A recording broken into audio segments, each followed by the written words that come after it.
Howdy folks, you join me at a very windy Boddington reservoir. Now this place is a mecca during the winter months for a lot of anglers. They come here to catch the carp, which average sort of 8 to 20 pound. Nice fish, bordering on specimen sized fish. And it's all long range hybrid, method feeder, PVA bag bomb tactics that score really well. I say long range, there's a man I'm with today, Mark Hutchinson, Hutch as his mates call him, and he, I think, can outchuck 99% of people. He recently, with his partner, won the last pairs event, and he was chucking at the end 140 metres, which to me is mind-blowing. He runs casting tutorials. I think I'm going to learn something, and you guys will hopefully learn something as well today. So here he is, the casting master. I've never seen anyone cast as far as this bloke. I'm sure there's very few that you've seen who can chuck as far as you, and I know at carp fishing, you're the daddy, aren't you? Yeah, there's a few. There's very few that can do it, but it's getting more and more with the techniques that we're teaching them and so forth. Yeah, of course. Now, Hutch does a lot of casting tutorials, mainly for carp anglers. It's mainly carp. Right, but what sort of distances are you chucking with carp rods and carp gear? Best I've done with carp rods, over 250 yards.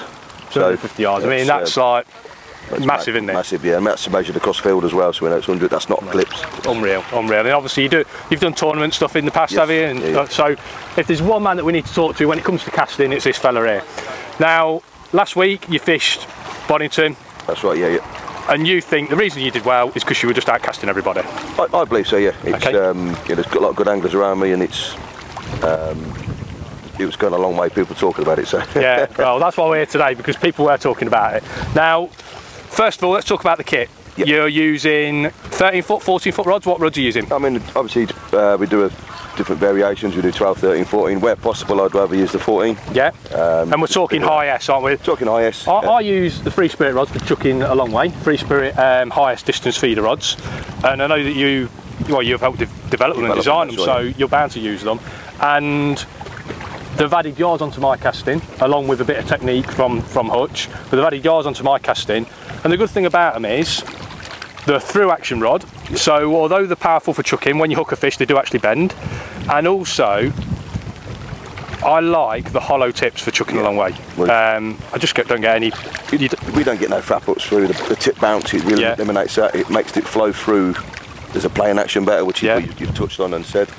But when the rod recovers, because it's got no weight in the tip, because it's hollow, it snaps straight back. Yeah, and especially I do a lot of fishing with braid as well. So when I'm fishing with braid, you obviously got a lot of loose braid, and if your tip's doing that during the cast, you're going to get a few frap ups. But I think that really helps. So a good quality rod. Obviously use the high S range, but I know that you've used the CTX range as well, which is, how much are they, 150 quid? 150 quid, 160 quid, something like that. And I've done over 150 metres, with that, over standing and stepping into it with the braided leader. Right. So I've seen you sitting down and just chucking 100 metres like it's 20 metres for me. But obviously when you stand up and give it the full beans, I imagine it goes a long way. It goes a long way, yeah. So we've talked about the kit, thin reel line, and a reel with a big spool. It's big spool, yeah. I mean, I use the Castism. I think it's perfect for this sort of scenario. Last week I was using 6. I've just put some 4 on today. So you might be able to get even further. It's going to fly. I'm quite shocked on the difference, and that's a £6 pulse last week. £4 pulse, and that's into a bit of a side wind, and it's going a long way. Because obviously the lower diameter line, the easier it's going to flow through the air, through the rings, less weight, as all things like that. Shock leader. What are we using? I've got some £12 subline on there. Okay. 10s, you get away with 10 most of the time. Okay. What I will say, if I use the highest, I can get away with 10 more. Yeah. Go to CTX, it's a little bit stiffer in the butt. I tend to go for the 12. Okay. That's a really lumping it, that is. Right. Okay then. So, we'll talk about knots on it. I just use a back-to-back. Yeah. Knot. I mean, obviously, anyone can research knots. They can just go on and find out about how to tie knots. But smallest sort of shock leader knot possible. Possible, yeah. We've talked about the kit. Then let's talk about technique, because that's what gets you the distance, isn't it? Ultimately, we've ticked all the boxes with the kit. Technique-wise, where do you see most people going wrong? When someone comes to you for a casting lesson, what are they doing? Are they too hunched up? Are they not power into it? Are they scared of the kit? What is it? Normally, a lot of the time, I will say they're scared of the kit. Yeah. I look at it as a tool. If it's going to break, it's going to break. I try and break. I've tried to break these again. There's a fair same as my cart rods. We'll talk about the feeder side of it rather than the carp side. But what most of them do is they come back and then they come back this way, and then they hit it. So they try and get momentum in the cast. But it isn't bad on the softer rods, because what happens is it flattens it out a little bit differently. But the stiffer the rod, the more it needs to be 90 degrees to the tip. Okay. So in other words, if that is the tip, the feeder needs, or whatever you're casting, needs to be hanging down. Okay. But what happens is when you take it backwards, is it actually goes this way. You know, so the line travels back, and there's no angle between the rod and the line. You're basically doing that to the rod, rather than do that to the rod. So you're not compressing the rod at the beginning of the cast. Right. So that's why I see a lot of carp anglers, when they're chucking a long way, they start from a stationary position. Right. All the weight back on the back leg. Obviously I'm not doing it here, but if I was going for a big chuck, this would be out the way. Yeah. Or I'd stand behind the box. I'd lean back and, where possible, step into the cast. Right, so you're using body weight pushing forward as well. And it's free energy as I look at it. Okay. This time again, I'd probably have to use braided leaders for that, because it would snap out. But the thing is, for a lot of people, they are scared to hit it. So with these rods, don't be scared. There's literally... No, because if it's a distance tool, it shouldn't break when you're casting. It shouldn't. It's and the other thing is, when they're coming backwards, is where we've had in the past with people breaking rods. It's nothing to do with what the rod. No, it's because the line gets caught around the tip ring. Okay, because everything's trying to catch up with itself. Yeah, well, basically, as it's coming back, it isn't so bad if you come round to the side, but if you come directly this way, there's a lot of the rings are facing that way. As the rod comes back, it catches on a ring, and you cast it. It basically column loads it. Right. So, and it basically snap. And that's when they snap. And that becomes an expensive mistake. Yeah, of course it does. Of course it does. So, I'm going to film you. I'm going to get you casting out.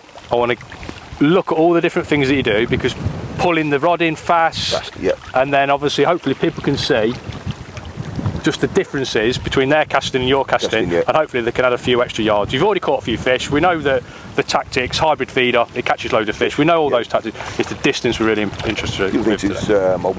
I really do try and phase that. For me, one of the biggest mistakes people make is they tense all up. Right.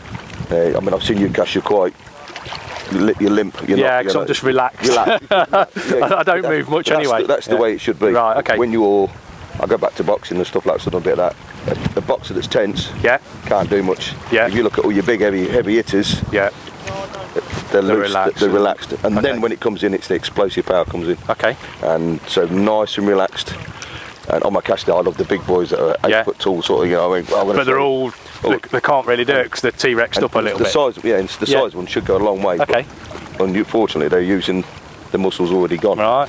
So if you look at any good caster, always relaxed. Yeah. Okay. So, interesting. Right. I'm going to film you. I'm going to look at how you do it.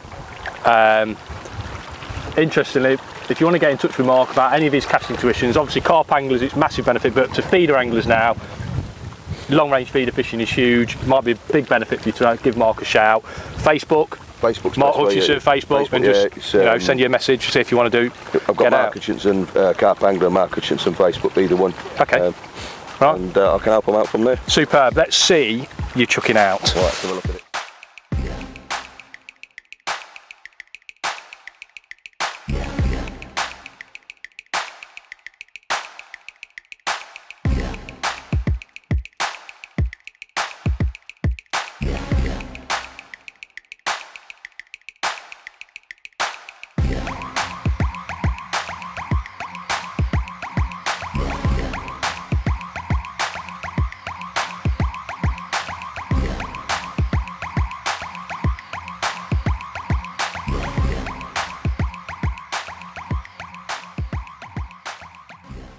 Well folks, we've just got in the van after a really interesting day with Hutch.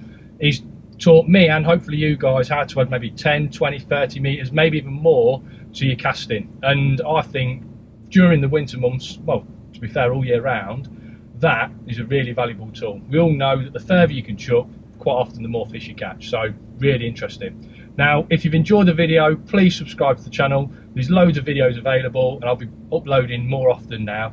So it really helps me out. Click the subscribe button and until next time, tight lines.